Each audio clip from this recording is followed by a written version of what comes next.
बच्चा सिर्फ लंबाई में बड़ा हो जाए, क्या वही विकास है? या डेवलपमेंट का मतलब कुछ और भी होता है? आज कुछ ही मिनट में कॉन्सेप्ट क्लियर हो जाएगा। Hello friend, this is Khushi. Welcome back to my YouTube channel.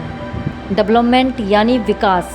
विकास किसे कहते हैं? आज हम जानेंगे डेवलपमेंट क्या है। सीटीपी में बहुत इंपॉर्टेंट कॉन्सेप्ट है, इससे हर बार क्वेश्चन पूछे ही जाते हैं। व्यक्ति में होने वाले क्रमिक और प्रगतिशील परिवर्तन, यही विकास है। इसे और सरल भाषा में या आसान भाषा में समझते हैं।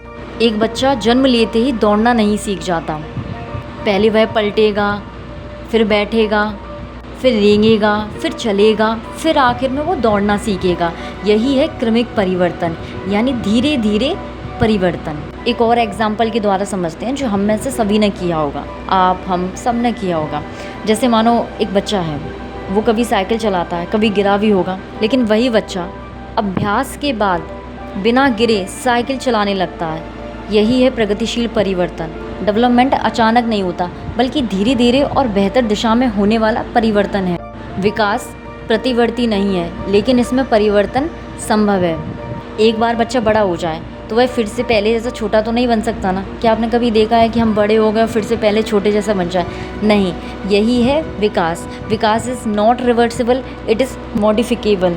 हम पहले से अनुमान लगा सकते हैं कि बच्चा कौन कौन सी चीज़ें सीखेगा। इसलिए कहा जा सकता है कि विकास में अनुमान लगाया जा सकता है, यानी कि विकास प्रेडिक्टेबल चेंज होता है विकास में। जैसे हमें पता होता है कि एक छोटा बच्चा पहले बैठना सीखता है, फिर चलना सीखता है, फिर दौड़ना सीखता है। ऐसा नहीं होता कि वो जन्म लेते ही सीधे दौड़ने लगता है।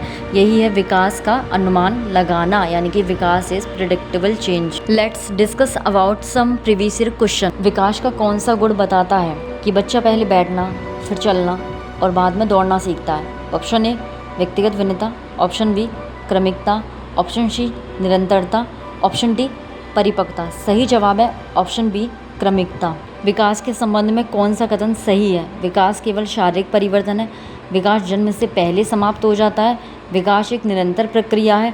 विकास केवल कुछ बच्चों में होता है। सही जवाब है ऑप्शन सी, विकास एक निरंतर प्रक्रिया है। निम्नलिखित में से कौन सा प्रगतिशील परिवर्तन का उदाहरण है? ऑप्शन ए बच्चा चलना सीखता है, ऑप्शन बी बच्चा बीमार हो जाता है, ऑप्शन सी बच्चा खिलौना तोड़ देता है, ऑप्शन डी बच्चा सो जाता है। इस सवाल का जवाब कमेंट में ज़रूर दें। विकास में अनुमान लगाया जा सकता है, क्योंकि ऑप्शन ए सभी बच्चे बिल्कुल समान होते हैं, ऑप्शन बी विकास अचानक होता है, ऑप्शन सी विकास एक निश्चित क्रम में होता है, ऑप्शन डी विकास केवल विद्यालय में होता है। इसका सही जवाब है विकास एक निश्चित क्रम में होता है। अब आप सभी को डेवलपमेंट का बेसिक मीनिंग समझ में आ गया होगा। अब हम समझेंगे नेक्स्ट वीडियो में ग्रोथ एंड डेवलपमेंट में क्या अंतर होता है। अगर हमारा ये वीडियो आपको पसंद आया हो तो लाइक शेयर सब्सक्राइब कर दीजिएगा।